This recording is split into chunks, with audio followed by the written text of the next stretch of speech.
Nah, sekarang kita lanjut bagian yang B, yaitu tentang hukum pergeseran Wien. Pergeseran Wien. Nah, di mana hukum pergeseran Wien ini dia mengatakan bahwa panjang gelombang di mana panjang gelombang untuk intensitas cahaya, panjang gelombang untuk intensitas cahaya maksimum berkurang dengan meningkatnya suhu,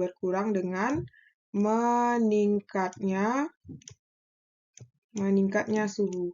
Nah, di mana kalau berarti di sini kalau kita lihat ya di gambar ini, nah dia itu di gambar ini jika suhunya kita lihat di sini ya, jika suhunya tinggi ya, panjang gelombangnya itu adalah ini ya, suhunya tinggi.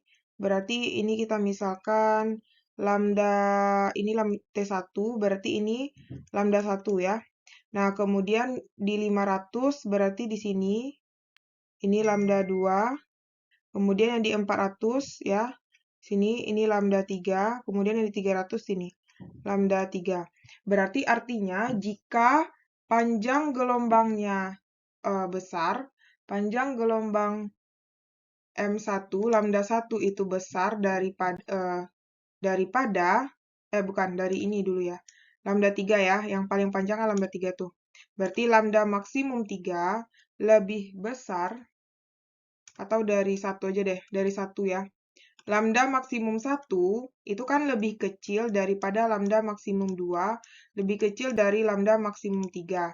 Nah, tapi suhunya berkebalikan, berarti T1 itu dia adalah lebih besar daripada T2, lebih besar daripada T3. Nah, begitulah maksud dari kalimat tersebut. Jadi, semakin kecil lambdanya, suhunya semakin besar. Oke.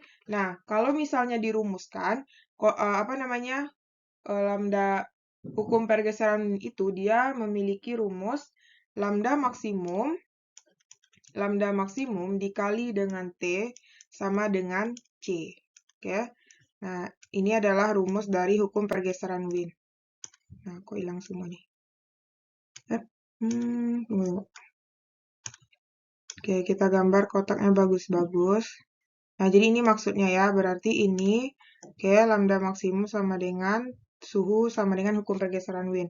Nah, di mana keterangannya itu adalah lambda M itu adalah panjang gelombang ya, panjang gelombang maksimum, satuannya adalah meter, kemudian T itu adalah suhu, satuannya adalah Kelvin, C itu adalah tetapan Wien ya, tetapan Wien, di mana tetapan Wien itu bernilai 2,9 kali 10 pangkat min 3 meter Kelvin. Nah, begitulah ini ya, hukum pergeseran Wien. Nah, di mana ini adalah grafik dari, ini adalah grafik dari I, intensitas ya, dengan hubungannya ke lambda, kemudian dari benda hitam untuk berbagai suhu, dari benda hitam berbagai suhu. Nah, jadi ini adalah intensitas ya. Ini intensitas, kemudian ini panjang gelombang, dan ini adalah suhunya. Oke, paham ya adik-adik? Jadi ini adalah maksud dari hukum pergeseran Wien. Jadi intinya apa? Lambda itu dia berbanding terbalik dengan suhu. Nah, kita lanjutkan bagian yang C. Nah, bagian yang C adalah selanjutnya ya, teori klasik tidak dapat menerangkan spektrum radiasi benda hitam. Berarti teori klasik tidak dapat menerangkan spektrum radiasi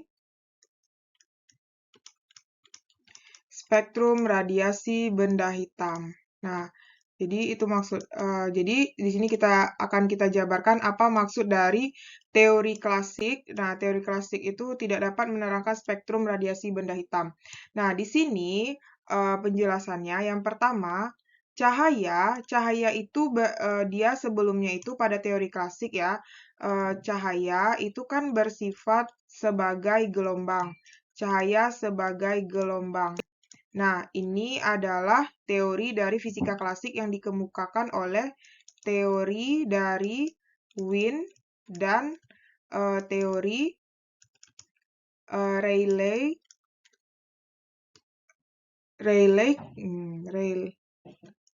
Rayleigh-Jeans ya, Rayleigh-Jeans. Nah, di mana dia mengatakan teori ini. Nah, jadi di sini kita buat pakai warna lain. Nah, jadi cahaya sebagai gelombang itu adalah teori yang dikemukakan oleh Wien dan teori Rayleigh-Jeans. Kemudian, dia itu hanya berlaku untuk panjang gelombang pendek. Ternyata teori ini hanya berlaku untuk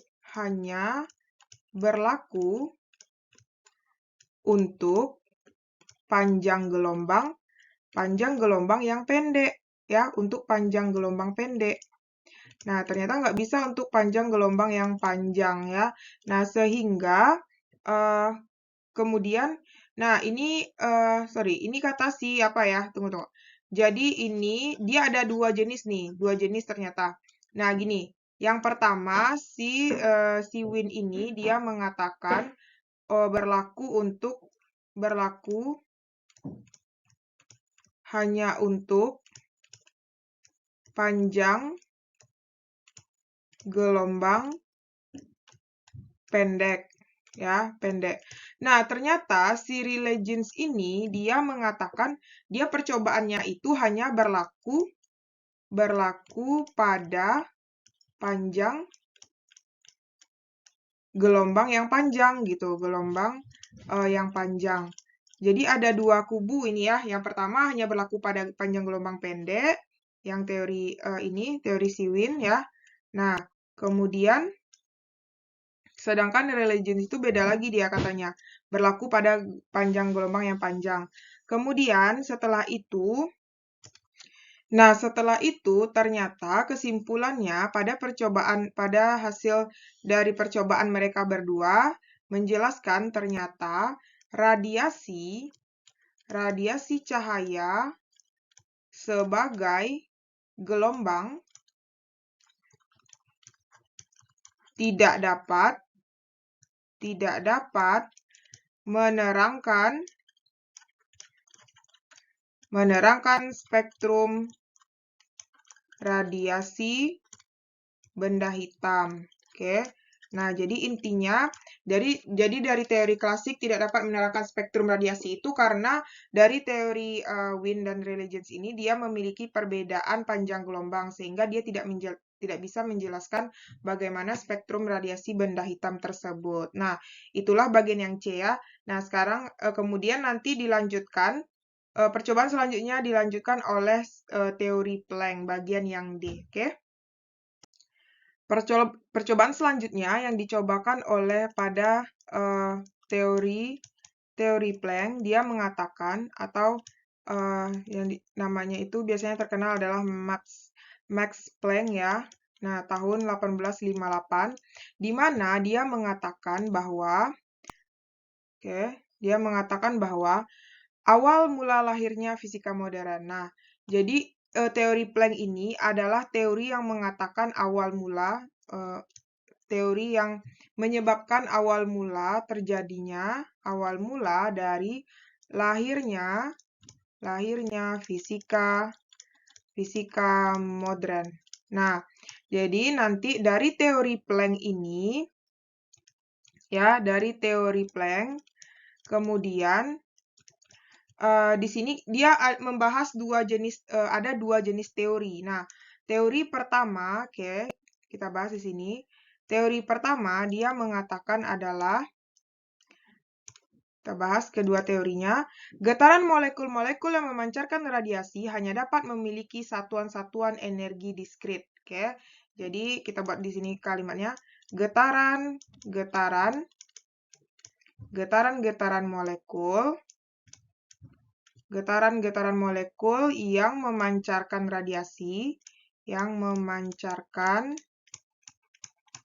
radiasi, hanya dapat memiliki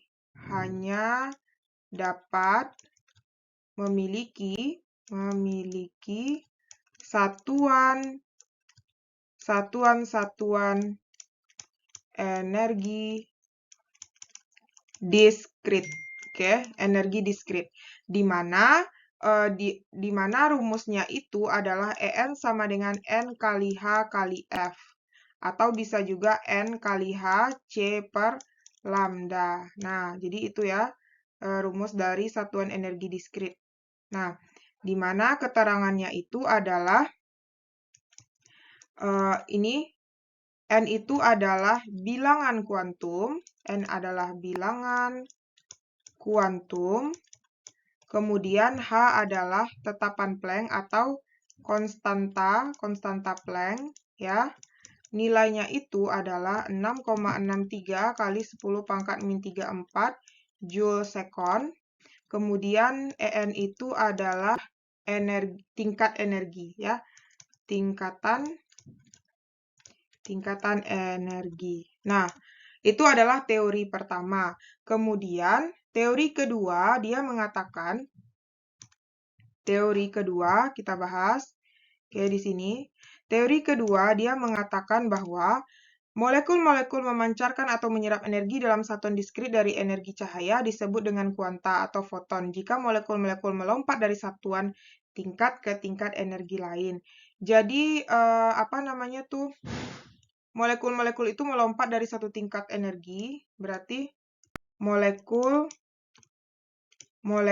itu melompat